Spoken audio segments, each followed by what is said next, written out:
Hi, sweet beans. Welcome back to Wild Geese. I'm your host, Anna. Today, I want to talk about attention, and I don't want to talk about attention in terms of what we've lost. I want to talk about attention in terms of what we stand to gain. The reason I want to talk about this is because I've been playing with my own attention in a way that has been very fun and interesting to me lately. And I think this topic is so often watered down to productivity, but it's so much more than that. I want to talk about the etymology of the word attention. I want to talk about this anxiety that we're feeling around our attention being stolen and how that anxiety is actually not all that new. And then I want to talk about rituals, which is something that I talked about like a year ago at this point, and I'm excited to come back around to it. And I've kind of been playing with a ritualized creative practice that is new to me, that has been helping me pull myself back to the present moment. I feel like this topic is just something that's naturally on my mind a lot, but lately the discourse online about it has just felt particularly exhausting and not something I'm really that interested in engaging in all that much. Because so many of the messages that we're hearing around our phone use, our social media use, whatever, is just like, this is what's wrong. It's like, okay, now what? And I read this essay by Henrik Carlson a while back titled, "Almost anything you give sustained attention to will begin to loop on itself and bloom." And he says, when people talk about the value of paying attention and slowing down, they often make it sound prudish and monk-like. Attention is something we have to protect. We have to pay attention like a tribute. But we shouldn't forget how interesting and overpoweringly pleasurable sustained attention can be. Slowing down makes reality vivid, strange, and hot. And that reminded me of the sensuality episode that I put out a few months ago. So if you're interested in that, you could follow that line of thought beyond even this episode. But I love this reframe because I feel like there has been such a frenzy around our attention spans for a while now. When we think like, oh, my attention span is shit now, it's often this like deep frustration with ourselves for not being able to get what we need to get done. There's a legitimate and founded anxiety around the state of our attention right now. But I think it's incredibly hard to retrain your attention span and focus again when you're not entirely convinced that the present moment is worth being there for. So I want to think about the best moments of my life. Like, what did they all have in common? The people in them often change. The places that I'm in changes. The experiences that I'm having changes. But the quality of my attention is what makes those days, those memories stand out in my mind. I have memories that are so mundane, they would be boring to retell. But I love them because I was really there in them. And the root of the word attention is the Latin ad tendere, which means to stretch towards. Tendere means stretch, which comes from the Proto-Indo-European, I can never say that, Proto-Indo-European root ten. And many other words share that root word, including the word tender. So I've been thinking about being tender with my attention. I mean, we can think about attention as tenderness. There is like a deep intimacy with being attentive to someone. You write about Sacramento so affectionately and with such care. Well, I was just describing it. Well, it comes across as love. Sure, I guess I pay attention. Don't you think maybe they are the same thing? Love and attention.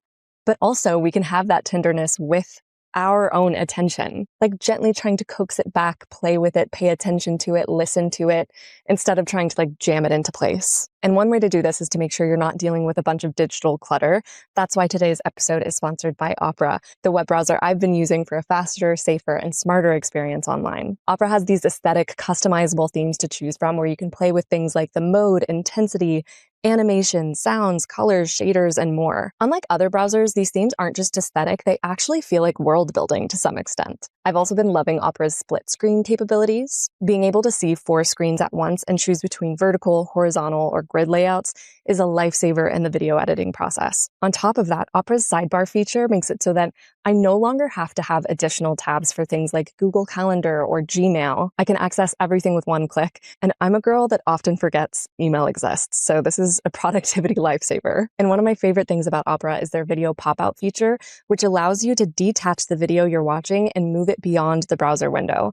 No extra apps or windows needed. I love to use this while I'm digital gardening. I no longer have to go from tab to tab, pausing my video to go to my notes. So if you're ready to try it out, click the link in the episode description to learn more about Opera today. Okay, I filmed that whole intro before going out of town, and while I was away, I checked Agua Viva by Clarice Lispector out at the library, and I was honestly stunned by how relevant it felt to this conversation. It really is astounding to watch how, if you're carrying a question around, the answers will arrive to you in very unexpected ways sometimes, even without you deliberately seeking them. It's like the direction of your attention becomes informed by the questions that you're asking, and you just kind of have to be open to receiving the answers from unexpected sources. That is one thing that I feel like has helped sharpen my attention over the last year. It's like I carry a question around with me as I go out into the world, and it feels kind of magical to watch the answers arrive. And I actually wrote down my questions that informed this episode a few weeks ago in a journal entry, and this is what it says. Can I focus on paying attention more deeply to what's right in front of me? What do I see? Can that be enough? Can I trust my own experience to be full enough? Can I trust my silences? Can I write about the smallest details and trust that they are enough? Can I be rooted in the present instead of constantly writing about the past? What might attention so deep it feels like a prayer actually feel like? So those were the questions that I've been asking myself for the past few months. I know that sounds like a bunch of questions. That's definitely not just one question I've been carrying around with me, but it does kind of all coalesce into one general vibe. And Clarice Lispector kind of fell into my lap after the outline for this episode was already done. But just because an outline for an episode is done doesn't mean I stop asking these questions. Learning how to pay attention deeply, it's an exercise in constantly returning. So these questions are questions I'll probably be asking myself for a very long time. But Clarice Lispector is a Brazilian novelist and short story writer who is really revered. I posted an Instagram story saying that I was reading her work, and I got so many people coming into my DMs to tell me what her work means to them. Agua Viva specifically is a stream of consciousness novel that feels like witnessing someone go through the ultimate exercise in staying in the present moment. It has no linear plot. Sometimes it'll jump rapidly from one thought to another. It'll jump rapidly between contradictions, but it attempts to capture the essence of what Clarice calls the instant now, even though it's constantly flowing. And if you've read Agua Viva, you might be laughing right now because all of those questions that I posed in my journal entry, the questions I've been carrying around, seem to be similar questions to the ones that Clarice was toying with in this book. I loved it. There were parts that didn't make sense to me that went right over my head, and I think they were supposed to. Clarice, at least in this book, seems to be against meaning making by our standards of storytelling because she's not concerned with the past or the future. It's all about right now. She says, each thing that happens to me, I live it by noting it down because I want to feel in my probing hands the living and quivering nerve of the today. And then she says, I am obscure to myself. I let myself happen. I unfold only in the now. I am rudely alive. Reading this book was really interesting because it's like watching someone trying to pin down something that's constantly moving. And specifically within the realm of writing, it was really interesting for me to read this because in the past, I've always written about the past because that is a thing that I felt like I could narrativize and conceptualize so solidly. I wouldn't write about the present moment because it felt like I didn't understand it yet, and I could only understand in retrospect. So again, later in the episode, I'll talk about a writing ritual that I had started to use before reading this book in order to help me start writing about the present moment. It was just especially poignant for me to read this book right now, so soon after starting the practice of writing about the present moment myself. But all of this definitely has me thinking about time, about our anxiety around not having enough of it, how we're spending it. We spend time and we pay attention. I like this graphic that lays out the different ways other languages conceptualize attention. So in English, we pay attention. In Spanish, we lend attention. In French, attention is something we do. And in German, it's something we gift. But when it comes to lending our attention, gifting our attention, however you want to think about it, we're constantly grappling with the fact that we don't know how much time we have, whether we're like really conscious of that every moment or not. And we're meaning-making creatures, so we conceptualize time as being this linear thing, even if quantum physics would say that's not true. I'm not going to get into quantum physics because that is not my realm. But because we think of time as this like linear timeline, we find ourselves kind of constantly buoyed between experiences of the past and projections of the future. And what's happening right in front of us can so easily get lost. There's this quote I found years ago on Tumblr, and I'm having a hard time finding the actual source of this. So if you hear this and know what this is from, please let me know. But it says, maybe we need every answer in the world to survive a single question. How long do we have each other? And I'm sorry, I know this episode about our attention spans is becoming very existential very quick, but I think that kind of sentiment is what gets to the heart of what is frustrating to me about online discourse that tries to inflame phone addictions as some sort of like individual failing and simplify it so far to say like, oh, it really is those damn phones. When it's like, actually, I think presence is something that humans have always needed deep practice in order to access, because you need a level of safety in order to land there. And I read Joe Stadelnick's article, We've Always Been Distracted, and he says, if you suspect that 21st century technology has broken your brain, it will be reassuring to know that attention spans have never been what they used to be. Even the ancient Roman philosopher Seneca the Younger was worried about new technologies degrading his ability to focus. Sometime during the 1st century CE, he complained that the multitude of books is a distraction. This concern reappeared again and again over the next millennia. By the 12th century, the Chinese philosopher Chu Xi saw himself living in a new age of distraction thanks to the technology of print. The reason people today read sloppily is that there are a great many printed texts. And it's just so funny reading this and knowing that reading is now propped up as this like healing mechanism for our attention spans, like read a book instead of scrolling on Tumblr. But there was a moment in time when reading was seen as the biggest escapist distraction. But it does help on some level to diffuse like existential anxiety around our attention spans, to know that that anxiety is not necessarily new. Something that is relatively new, though, is this idea of an attention economy, which is a term that refers to the incentives of advertising-driven companies in particular to maximize the time and attention their users give to their product. The attention economy reframes human attention as a scarce commodity. I'm sure you're already aware to some degree that there are forces trying to buy your attention, and that there are individuals, institutions, companies that will go to harmful lengths to get it. And they'll even blame you for the harm they did after securing your attention. I recently watched both the America's Next Top Model documentary and the Biggest Loser documentary, and both of them had some absolutely egregious, disgusting abuses of power, all in the name of raising the show's ratings. And I'm talking about like encouraging eating disorders and having sexual assaults shown on camera. And in both of those documentaries, completely separate documentaries, they had someone that was running the show look at the camera and say, yeah, we did these terrible things, but you guys were asking for it. We had to do that in order to keep you watching. Like, this stuff gets really dark. And obviously, I'm even part of the attention economy. I put a lot of time and effort into making these videos interesting enough to capture your attention. It's my responsibility to stand by my values as I do that and resist this trap of exploitation. Your attention is your life. It's your time. It's a responsibility for me to hold, and it's a gift that you're giving me. And I want to talk a little bit about my thought process behind all of the things that pop up on your screen, the little bits of poetry, the Tumblr quotes, the memes, whatever, because I get so much conflicting feedback about this. There are some people that are like, that is super annoying. I don't want to see all of that. It's really distracting. And then there are some people that are like, I really appreciate those. I always find new nuggets to dig into, etc. For me, I have always seen that as an exercise in depth. It always feels like an exercise in going further and further down the rabbit hole for me to find things that feel tangentially connected to what I'm talking about. And when it comes to the viewing experience, I am hoping for return and repetition that we so often don't afford to the content that we're seeing online. If you have to pause in order to read a poem that I put on the screen, I think that's worth it to me. But I know for some people that can be really overstimulating and overwhelming, and that's why there's an audio-only version of this podcast to listen to. But when it comes down to it, we have the power to shape our experience. If someone is making something that makes you feel like it's harder to focus, it's scattering your attention, whatever, you have autonomy to not watch that thing. That is up to you. Like, that is okay.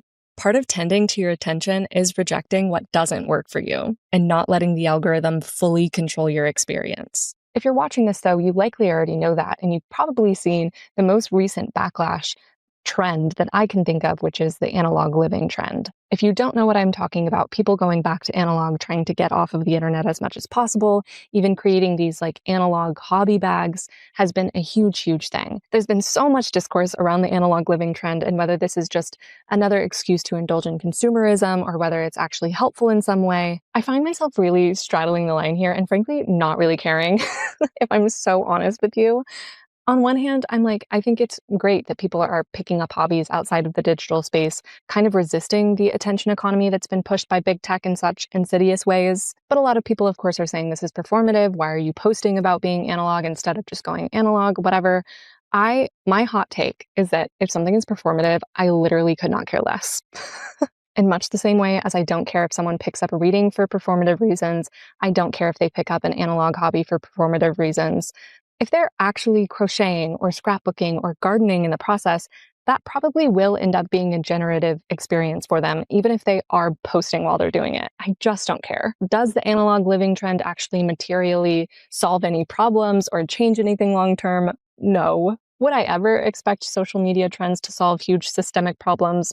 No. One critique of the trend that I do actually think is interesting, though, is that it does kind of fall into the trap of nostalgia bait. And Joe Stadelnick's article was written in 2023 before the analog living trend became a huge thing, but he actually touches on this. He says, tech nostalgia tends to look wrong-headed eventually, whether it longs for the days before Gutenberg or before daily newspapers or before Twitter.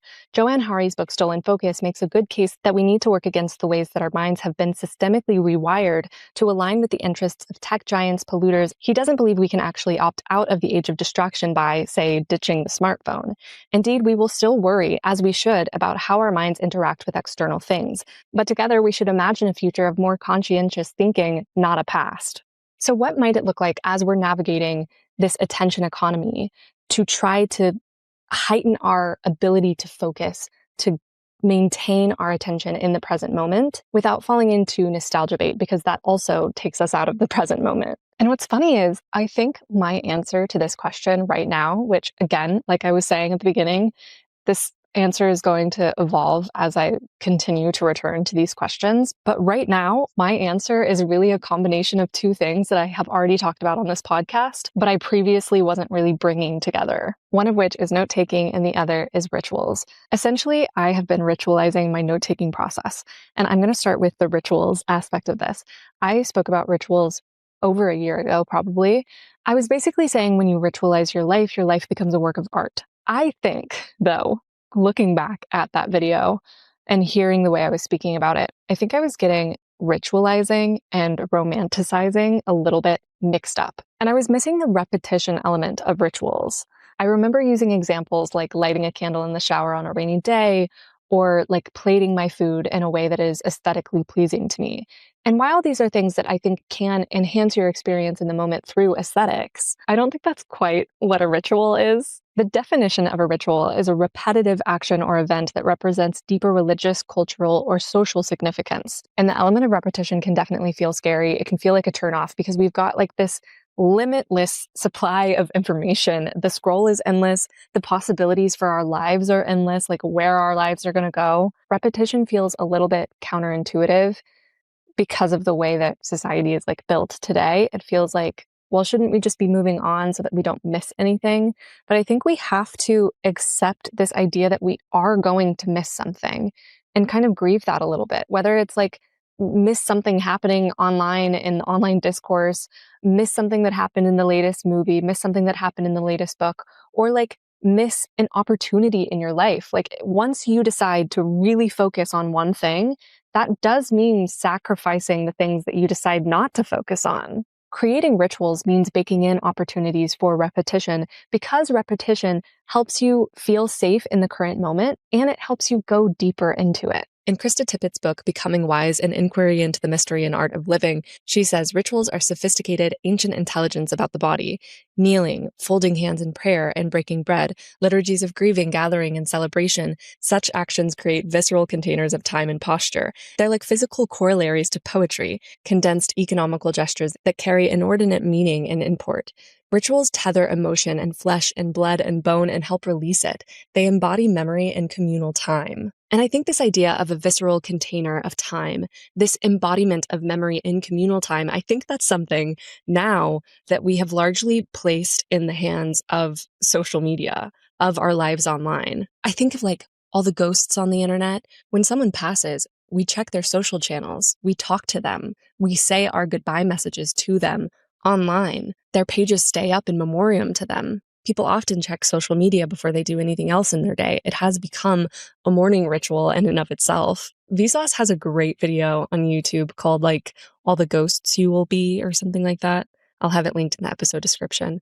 But I just think our phone addictions, our consumption habits, whatever, they can't just be whittled down to personal failings because these are real bids for connection. But we still have access to ancient rituals, and we have the ability to form rituals that make sense around the technology that exists today. I feel like a harm reduction approach can be taken with phone addictions and the attention economy by building rituals around them that don't deny their existence or bank on us turning back time. Can we do something additive to create a daily return that's not just consumption? In Sherry Ning's essay, You're Shaped by What You Pay Attention To, talks about this repetition. And she says, my grandmother is a scrupulous woman. She'd repeat the things she finds important until she made sure she wouldn't forget. And she'd pick up crumbs no one else would detect on the dinner table. She isn't religious in a traditional sense. She's not part of an organized religion. She doesn't follow the principles of a denomination. She doesn't believe in spirits. But she's religious in the ways that her days form an ongoing ritual of demonstrating her values, and it shows in her cooking, sewing, and dancing. The word religion comes from the Latin religere, which means to go over, to carefully observe. Religion, in its purest sense, is not about dogma, rites, monasticism, or indoctrination. It's about attention. It's why the verb that precedes religion is practice. Religion, like the violin or dentistry, is a practice because it isn't a one-time declaration, but a repeated discipline of paying attention. The Latin practicus means concerned with action. To practice religion is to return again and again to the same gestures, words, and rituals until they shape you. And then she goes on to say, the point of exercising focus is not perfection. What matters is the daily return and the refusal to let attention scatter. The point isn't to disassociate or detach yourself from desires. It's the opposite. It's to attach yourself to a goal so firmly that distractions no longer matter. It's to care about one thing so adamantly that noise is no longer distraction. Focus is the crucible of becoming. Focus is the effort against spiritual collapse. And I had a really interesting experience reading this because I personally don't think of myself as religious, but her description of her grandmother actually threw me back to a memory from like a year and a half ago when I was training at a job to be basically like a receptionist. And I was training with this man who had been doing it for years. And like, I'll be honest, it was kind of just a job that I picked up to pay my bills. It wasn't one that I cared about. It was one of those jobs that was like the same day in and day out. There weren't a lot of surprises. It was very repetitive.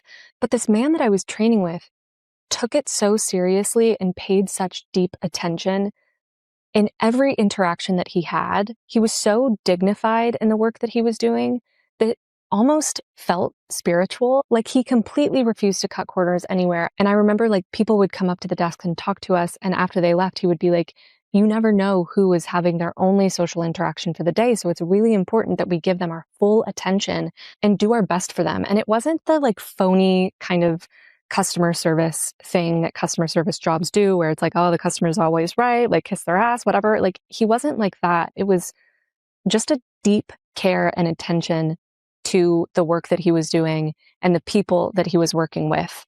And I don't know, it was just very impactful to me. And hearing the story that she told about her grandmother reminded me of that man and how attentive he was, but also how habitual he was. Like he had the same little tea drink every day and he was so excited about it. And that to me was just a particular example of like a person who was in these circumstances that could so easily push you into autopilot, you know, these jobs that are the same every single day. But he was practicing fine-tuning his focus within that environment, not only for his own well-being, but for everybody else's well-being around him. And I feel like that is really where the difference between a routine and a ritual comes from. You can have a ritual that happens in the most stale environment that you can think of, but because you are bringing your attention to it, it goes from routine to ritual. And then on the note-taking side of things, I've made multiple episodes now about digital gardening. And if you haven't seen them, a digital garden is basically a nonlinear note-taking system that allows you to see the connection between disparate ideas. So while you're consuming anything from books to movies to YouTube videos, you can take notes,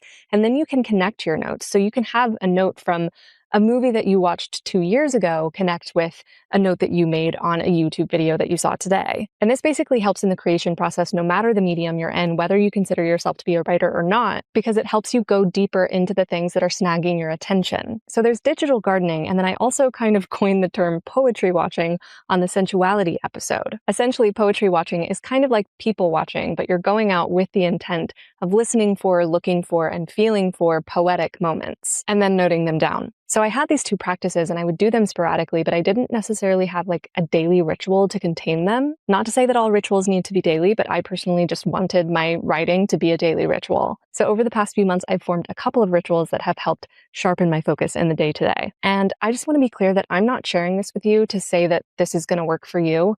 These are ways that I am playing with my attention right now. This is not prescriptive. I just had these practices that were kind of floating around. And then one day I was like, I could actually ritualize this in this way. So there are 3 things that I try to do every day. And if I miss a day, I don't beat myself up about it. I've missed plenty of days and I still consider these to be really fruitful rituals so far. Basically, I have a morning writing ritual and an evening writing ritual, and then I'm writing throughout the day, which probably sounds way more overwhelming than it actually is.